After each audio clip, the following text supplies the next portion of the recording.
What's up, folks?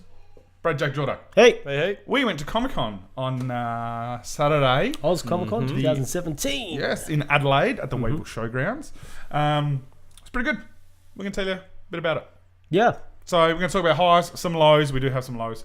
But yeah, it was a good day out. Good day out. Do you want to kick us off, George? Yeah, so we all met up about 9 o'clock in the morning. So, yeah, it was a good time to start. Gates open at 9. Definitely the time to get in is early, isn't it? Yeah. Yeah, got up the front. Thank you for those media passes. Thank you. Straight in, instant access, which was great. And they were very accommodating. They gave us got a little room down the back there, drop our bags. But it was my second time there, but my son's first time there, and he absolutely loved it. His first experience was a good one, which was great. The amount of photos that you got of him. Photos. He's clearly into his Star Wars. He loves his Star Yeah, Wars, and yeah. good thing there was a lot of Star Wars companies there. Yeah. So, definitely was the pictures of the Boba Fett's, the Pikachu Boba Fett, which was around. That was awesome. I saw it. yeah. Kylo Ren. Yeah, there was so many. The AT walking around as well, which was really good. The puppetry style AT. Yeah, I saw the that. guy in That black was really suit walking funky around. too, yeah. Yeah. That Because was the 501st Legion was there, Yep. which are the big, huge cosplayers Yeah. behind. I'd love to get into that. Hey? It would be You amazing. should try it for next year. Oh, look, I'd love to. I think the time commitment is, because they're not half-assed cosplayers. Yeah. They're amazing. Yep. And, Yeah. I mean, for a great cause too. For me, being that I had my little fella there with me, it was all about trying to find the activities for me to do with him or Yep. for him to experience, and I will say that they passed on that. There was a lot to do for the kids, whether it was as you saw, the giant game section. Yeah, big chessboard and all that sort of stuff. The video game section. We could have sat down and watched some manga, together as well. He had his first crack at Magic as well, didn't he? Magic the Gathering, yes. He got his little deck of fire cards. And And they had He that was set very up- happy about that. They had that all set up inside like a castle and crap. Yeah, It was a really cool Shout out setup, to Chad for taking the time to teach him. I assume that was something to do with the theme of the new release or whatever Possibly, it was. yeah. maybe. God, there's so many cards there. They give away so many cards. Don't Yeah. they? They were Magic giving away Gathering. cards? Yeah. Damn it. Yeah. Mate, you missed out. You could have had another deck of Magic cards that I you never don't used. use. Yeah, exactly. No, it was really good for him, for his Yep. first experience. Yep. Definitely. How'd you go? Yeah, good. I didn't get along to any panels. I didn't see any that really Okay. blew me away this time around. I did. There was a couple of vendors that I fell in love with. Yeah? I almost blew some. I've managed Serious to. cash. I managed to hold on to restrain myself, but I reckon Wicked. I just had the details. Wicked stuff. Yep. Wicked stuff. Who do replica weapons and all that kind of stuff. I'm gonna, now that I've You've seen? it. And held. And held it. So there was two things that really grabbed my attention. One was the Tracer gun, which looked and felt fantastic. But the other one was they do a Doom Hammer, which I looked at it. And it was next to there was a Thor one there as well, which I thought that looks fantastic. Be a great doorstop. Yep. I thought. Yeah. Anyway, and so I picked it up, and it was a bit lightweight. Yeah. So I sort of just grabbed the Doom Hammer.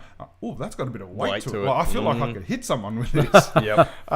So yeah, that was really, really cool. Because looking at their stuff as well, it's really detailed, 3D printed resin, but you don't know that when you're looking at it, so you assume it's sort of like a foam or something really Plasticky. lightweight. And the good thing is they're like, pick it up, Yep. play around with it. Like, they absolutely let you grab stuff off of the guys counter and had a bit stuff, of a chat because we were there nice and early. Got to have a bit of a chat before it got busy as well.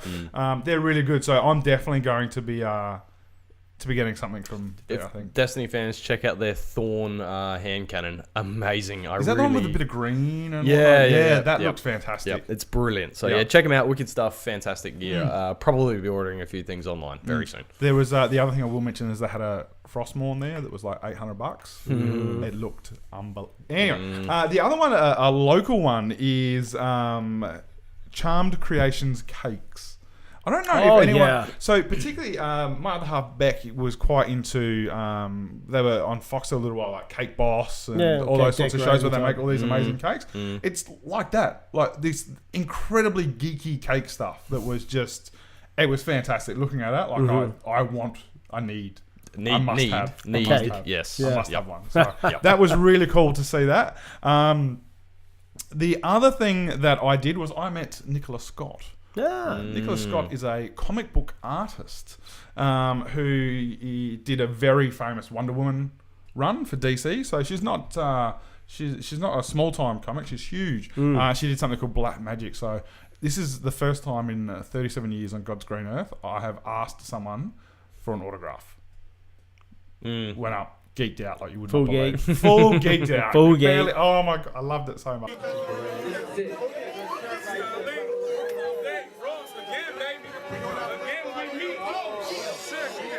That's awesome. That was it. And the other thing I do quickly want to mention is I saw a local artist by the name of Hayley. Now, I saw her last year, which was the first time I've been to Comic-Con in years, and she did a really nice little one-issue comic, which you can only buy from her. I don't even know if she's still making them or selling them. She did a limited run. And it's just this little story of a kid that loses this red balloon and finds it in the end. And it's quite artistic and quite nice. Anyway, so I bought that for my niece and got her to... She did a little thing in there and signed it. My niece loves it.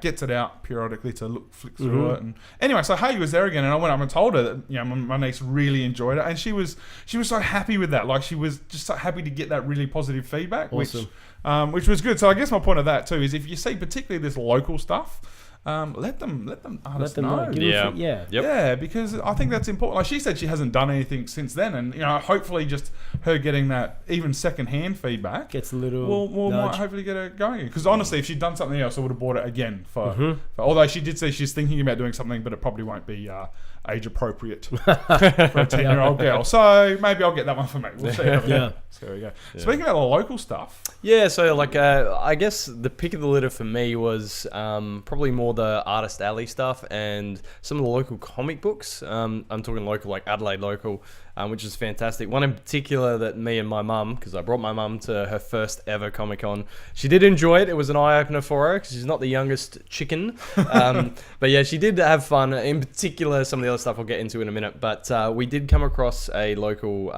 comic book called Retro Sci-Fi. And this guy does it as a hobby, doesn't make any money. He loses money off every comic book he creates. And they're really interesting. They incorporate Adelaide stuff. So, the Port Wakefield Highway, there's one based around that road and stuff. It's just so for those that don't know, the Port Wakefield Highway, it's quite famous for the huge... They've got sculptures along the way, like Tin Man and UFOs and weird ant things. And it all started about a protest about a dump at Dublin or something. Correct. Yeah. So it's quite iconic. Anyone who goes from Adelaide to the north of South Australia knows all of this stuff. But yeah, it's cool that he's incorporated this sort of stuff. So we really love that. Got him to sign one of the comics as well. So I was really excited to meet that guy in particular. And yeah, the Artist Alley, I don't think I've ever actually bought a print or a artwork of any kind at one of these things. I did buy one this weekend. And it was a custom sketched claptrap, which looks absolutely brilliant. So unfortunately, I couldn't bring it today, getting it framed because it's amazing. So the guy that created it wasn't there, so I couldn't get him to sign it. But I might have to send an email soon and see if he can send us one. Get it done. Is he Adelaide local? Or no, Australian? He's not Adelaide local, Australian though. So but yeah, we'll chuck the details up. How did your mum find it?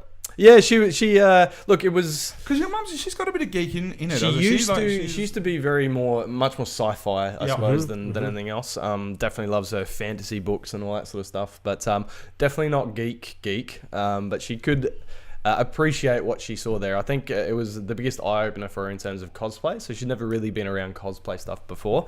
And as we're walking into the Wavell Showgrounds, there was a guy dressed in full SWAT gear walking across in front of us, and Mum's like, what's going on? Something happened? So I'm like, it's just the cosplay, Mum. It's all good. We're safe. Awesome. But she really enjoyed some of the Star Wars cosplayers, in particular Chewie. So she stood there, and my mum's really quite short, stood next to Chewie, who's about 7.5 foot tall, and it was hilarious. The Daleks in particular as well from Doctor Who and the TARDIS, loved all that sort of setup. So for that respect, she loved it. Yeah, it was good. Speaking of big things, I literally almost bumped into Jason Momoa. Yeah. So walking around a corner, and he'd obviously been doing some signing and whatnot, and walked past. And you walked past him at some stage too, didn't you? The guy is a mountain. Huge. like if I walked into him, I think I would have broken bones. Yeah. Like, And you're not the shortest person in the No. universe. And he had to look down and go, "Excuse me, buddy." Yeah, that's pretty much what I felt like. It was like, you know, like when like a 5-year-old kid is in the way, you just put your hand on their head and move him out the way. A little bit. That's what it felt like. Excuse me, little man. Yeah, massive Yeah. dude. But he was very polite. Absolutely. Yeah, Yeah. nice. Yeah, wasn't all good though. Yeah. So I had one thing that I really didn't like this year versus last year, which was the size of the area that they used. So they pretty much halved it. It did feel definitely hard. Yeah. So there's at the showgrounds inside. There's this other huge area that they didn't use. Now I asked them about it because I thought were numbers bad last year? What happened? They said no. They just found that they could use the space a little bit better. Last year they had some food trucks inside. Those food trucks were moved outside. There was a big open eating area. Again, they moved that outside. So there's a big, huge undercover area at the showgrounds. And there was Masters of Orion were there last year. Massive They display. had a big area for that game. They weren't there either. So they felt that they could use the space better, and that's what they did. I think it was a terrible decision. It was horrible. It was far too cramped. We were fine, I reckon, up until about 10:30. Yep. I reckon if you were there, and we were all gone by around lunchtime, I reckon if you were there in the afternoon, you would not have been able to move. Yeah. So while the space, I think, sure, they could get everything they needed in there, and I don't feel like there was a lot missing. There was one less panel stage, which I missed a little bit. I felt there could have been a few more panels in stuff I would have liked, but not the end of the world. None of the stuff that wasn't there was the end of the world, but it just made it far too cramped. I think, they did a great job, I guess, in minimizing the space and everything, but the same volume of people Yeah. still come. Yep. If not more. You know, Yeah. things like this grow, and to have the same amount of people in a smaller space, it took almost 3 minutes to get past just the Star Wars Yeah. Yeah. display, because everyone was like stopping to want to get a photo, and I can understand that. Yeah. It was awesome, but it was a corridor, and a throughway where 1,000 people were trying to get through. It Yeah. was crazy. Yeah. So that and that really did sour it a little bit for me. So Yeah. I hope that they get that feedback and they go back to exactly the same. Everything else is exactly the same, but spread it back out again. Yeah. Because the other thing I felt, and I could have been wrong, I did feel like there was less of the artist alley type stuff, the local artists there. I could be Yeah. wrong, but I felt like there was more last year. Yeah. Yeah. So, you lads, what did you think? Yeah, that was my only critique. Yeah, as the only well. other thing that I found that was because I wasn't there last year, missed last year, Yep, was probably it smacked of a giant pop culture store for me. Like there was a lot of cosplay, which was awesome, but the bulk of it was really just lots of pop culture shops and collectible shops, stalls set up all in the guts, and everywhere you looked, you were bombarded with stores for stuff, and I kind of felt like it was a giant shopping mall. So awesome. if more shopping malls were like that, that'd be fantastic. But I think you're right, and I do think that, again, I think that was heightened by it being in a smaller space. yeah, probably I made really it think that more was- more focused on that. more Yeah. condensed. Yeah. So hopefully they go back to a bigger venue next year, but still had a great time. Yeah, it Yes, was fantastic. Didn't Yep. line up to get any photos with Sabrina the Teenage Witch, which I know Jake was very upset about. He's Very been upset. all day. Yeah. He's, didn't get to see her. So, but Massive shout out to say thank you. yeah. Yeah, really appreciate the tickets. We had a good time. I mean, we do have that criticism, but we had a great time, and we'll be going again next year. for Absolutely. sure. I did like when we met up out front of the media room, and there was Channel 7 crew, Channel 9 crew, and the D1 DLC crew. Yeah. Don't worry about those small fry. Oh, to be fair, no one cares what they think about Comic Con. Pretty much, yeah. Yep. No, we love you, Seven. That's it. We don't. We're done. Thank you very much. Make sure you like and subscribe. Tell your friends. Tell us what you liked about Comic Con. What are we missing? What are we not seeing that we should be seeing at Comic Con? And that's it. We're up. We'll see you at AvCon. So. Bye.